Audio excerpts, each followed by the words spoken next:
Hello, everybody, and welcome to this month's Google Hangout. I am Veena Kanke, Director of Grants and Partnerships at Dining for Women, and I have with me two guests. I have Kate Flatley, who is the Executive Director of Women's Justice Initiative. She is actually connecting to us from Antigua, Guatemala. Hi, Kate. Hi, Veena. How are you? Welcome. And I also have Amy, who is our technical guru here, who will be doing all the busy stuff with our Google Hangout. So for starters, Kate, would you like to share your project with our members? Sure. Well, Veena, first, just to start, I would like to say thank you to all of you at Dining for Women for your support and for this incredible opportunity to be able to share more about our project and about the Women's Justice Initiative. So to start, I thought I would give a general overview of WJI, the Women's Justice Initiative, and then from there I'll focus on the Dining for Women project. Our mission is to improve the lives of Indigenous girls and women through education, access to legal services, and violence prevention.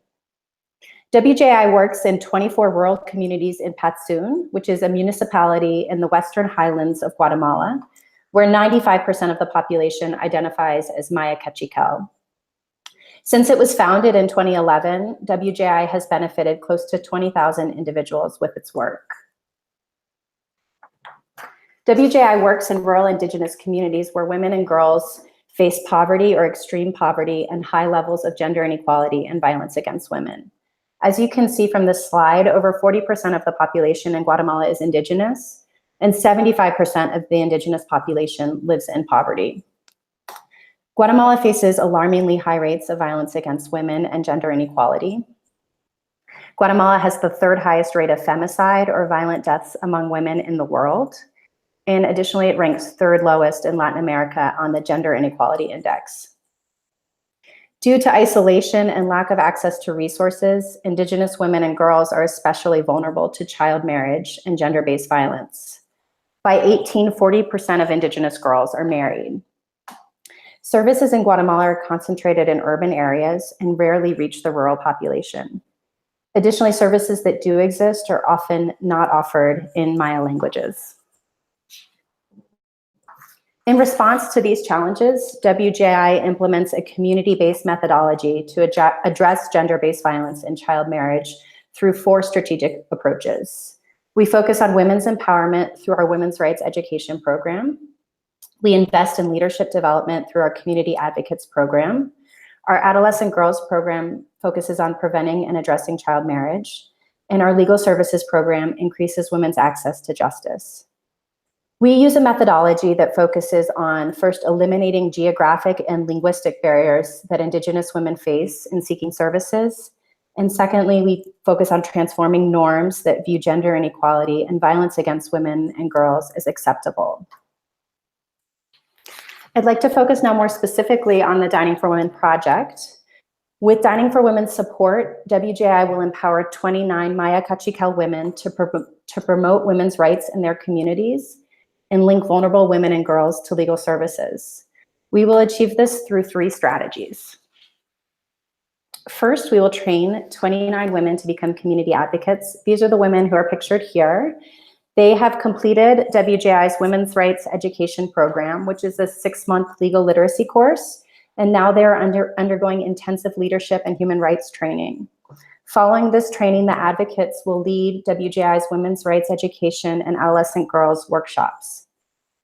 The advocates' work is truly critical to increasing access to justice because they provide a vital link to vulnerable girls and women in their communities. They support these women and girls in accessing legal services, and they also assist in developing community-based mechanisms for preventing and addressing violence against women and girls, which we view as critical to the long-term sustainability of this project and WJI's work. In the second component of our project, WJI will provide trainings to local service providers, including the police and the Justice of the Peace, to improve the municipal response to cases of violence against women and girls. In addition to working with municipal service providers, WJI will train local leaders, including elected officials and religious leaders, on addressing gender-based violence in their communities. With assistance from WJI's community advocates, WJI will support the leaders' development of action plans to prevent violence against women and child marriage. Our community action plans focus on establishing clear response plans in cases of violence, including referral procedures and plans for accompaniment of survivors. Finally, in the third component of this project, WJI will expand legal aid through mobile legal outreach. We will conduct monthly visits to rural communities where we will provide legal services and accompaniment to survivors of violence. In addition to cases of violence, WJI will provide civil legal support to women and girls, focusing on securing their economic rights through property titling and registration, and also child support and alimony cases. We are so grateful to Dining for Women for your support, and with your help, WJI is ensuring women and girls have greater access to justice, and we are strengthening female leadership in rural communities. Thank you. Thanks, Veena. That's my presentation. Thank you, Kate, for that wonderful presentation. You're doing such important work with all this legal advocacy. Now, you did mention that you're talking to us from Antigua, which is a more modern, easily accessible place. But your work is in Patsun, which is in the Central Highlands, which is very isolated, correct? So can you talk us through some of these cultural and geographical challenges? Sure, thanks, Veena. Yes, I'm talking to you from Antigua today because the internet connection is much better here. But our office is in Patsun, where we work in 24 rural communities. And some of these communities, even just from Patsun, take an hour to get to by bus or car because they're that rural and on dirt roads that are not easily driven. And so, that geographic barrier is really challenging to the women we work with in terms of their ability to seek services, because many of them can't easily come to Patsun, the municipal center, let alone travel to some of the more urban areas where services are available. So, that's why the legal aid component of our work is so important, because we go out to the communities. Our lawyer and paralegals travel out to communities to meet with women directly in their communities. And additionally, apart from the geographic barriers, many of these women speak very little or no Spanish. And so for us, all of our staff in the field are local Kachikal women, and they all speak Kachikal, and all of our work is done in the local language. So we are able to overcome that linguistic barrier that so many of our clients and participants face. So that allows these women to access services in a way that they feel comfortable and culturally comfortable with the lawyers and paralegals who are working with them, because our staff come from communities very similar to the ones where we're working. Okay. Since so much of your work is being done in the community, you are having to interface with law enforcement, with religious leaders, community leaders. What kind of experiences do you have with the men in the community? That's a great question. Obviously, when we begin working in a community, we are very aware that there may be pushback because violence against women and child marriage are still seen in most of the communities where we work as something that's quite normal and even acceptable. And so when we begin working in a community, it's something we're very aware of, and we implement a number of strategies to kind of ensure that we don't have a lot of pushback from men within the community. And one of those things is that we identify from the moment we start working in a community key actors who we think can be agents of change in the community. So that includes religious leaders, elected officials, traditional indigenous leaders. And we go to them first to present our work and tell them about the programs we would like to offer in the community.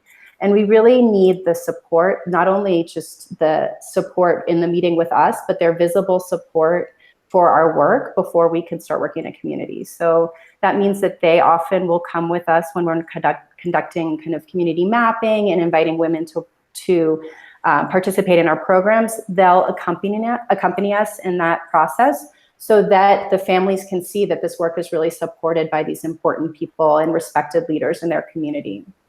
And we also work very closely with those leaders to develop programming and mechanisms that are local and community-based to respond to violence against women and child marriage. So, For instance, we do a lot of sensitivity training with leaders and with police officers around these issues. And then once they've gone through these sensitivity training workshops, then we work with leaders who we've identified as really being interested in our work and willing to support it kind of as champions of our work. And then they work with WJI to develop kind of action plans, what we call community action plans, to respond to, for instance, cases of violence against women or cases of child marriage. And those action plans include pieces that are raising awareness about the issue. So they'll do a community-wide assembly to talk about violence and why it's detrimental to the community as a whole. For instance, that's an example of an activity they might plan.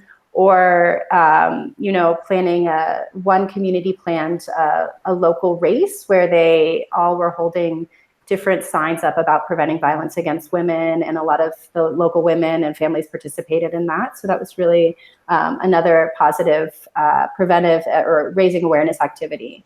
And then as another component of the community action planning, leaders create a referral process. So within the community, they decide when there are cases of violence against women that come before community leaders, which happens very often, that women will first seek help from community leaders, traditional leaders in the community, before they go to the police. So they have developed a referral plan. So when those cases come to them, then they refer those cases to community advocates, who then refer those cases directly to WJI. So we can be sure that those women are receiving accompaniment from the beginning and feel supported both in their community and then also accessing legal support outside of their community, whether that's going to the police or the justice of the peace. So, we've been able to really harness some positive energy from men within the communities who really recognize that these are issues and problems and they want to see change. And that has allowed us to kind of start to see a little bit of these attitudes changing, because these men are important decision makers in their communities and are very influential. Mm-hmm. So in the time that we have left, can you share with us some kind of home runs of things that your organization has achieved? Because it's not just about legal issues, right? Some of these legal issues are so connected to economic empowerment for some of these women. So kind of just give us a sense for that and where WJI is headed. Sure. I think one of the things as an organization that we're most proud of is our ability to respond to needs that are recognized by our clients and our beneficiaries. So, for instance, when we started the organization, our legal work was really focused almost entirely on cases of violence against women. And very soon after beginning our work in offering legal services in the communities, we started to hear from participants that they had a lot of issues around land titling and registration of property. And that was not something we had planned on addressing, but has become such a critical component of our work, because as you know, the economic piece is so critical for women to escape violence. So if they are not economically secure, very often women cannot leave abusive relationships, especially when you're living in traditionally in the communities where we work, women move into their spouse's home. So they're not living with their own families. They don't have that family support necessarily in the home. So for us to be able to secure women's economic rights, whether that's through land titling or gaining child support for the woman and her children, or alimony, those have been real home runs for us, because that's where we've really started to see women being able to make decisions that are right for themselves and to ensure their security and safety and that of their children. And then from there, we see kind of changes happening within the family that are even larger and impactful for the next generation.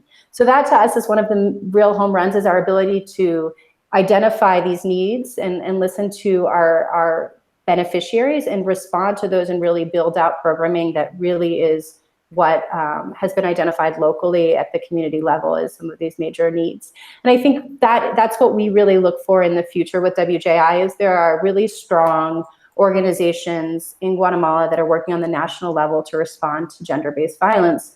But there are very few organizations like WJI that are working in local rural communities. And so that's really for us, our added value in this national response to gender-based violence, is that we can connect these rural communities to the larger movements that are happening at the national level. And we have that local knowledge and expertise from our local staff who can ensure that these women are really being connected into a larger movement to address and prevent gender-based violence in Guatemala, and that their voices are being heard in that movement. Mm-hmm. So Kate, allow me this opportunity to share with our members how WJI and you and your organization in particular are going to partner with Dining for Women in two major events that are coming up, to remind our members about this. So in the month of March, this is for 2 weeks in New York City, is the Commission on Status of Women, which is the principal global intergovernmental body that exclusively dedicates itself to women's rights, gender equality, and women's empowerment. Most of the details of these events are in the March newsletter, which is called The Dish, so our members can check it for details. But here, let me let everybody know that UNICEF and Dining for Women are presenting a panel which is titled Risks Rural Women and Girls Face, Achieving Gender Parity Through Combating Gender-Based Violence. We have 2 Dining for Women grantees who will be speakers at this panel. One, of course, is Kate, who will be attending this panel and will represent Women's Justice Initiative and talk about your advocacy work. Kate, can you tell us about the Guatemalan lawyer who's also attending this event? Can you tell us who she is? I'll be attending the event with Viviana Patel, who is WJI's Legal Services Program Coordinator, and she's also our attorney. So she will really be able to speak to some of the challenges that we face around this issue and also what we've seen to be successful.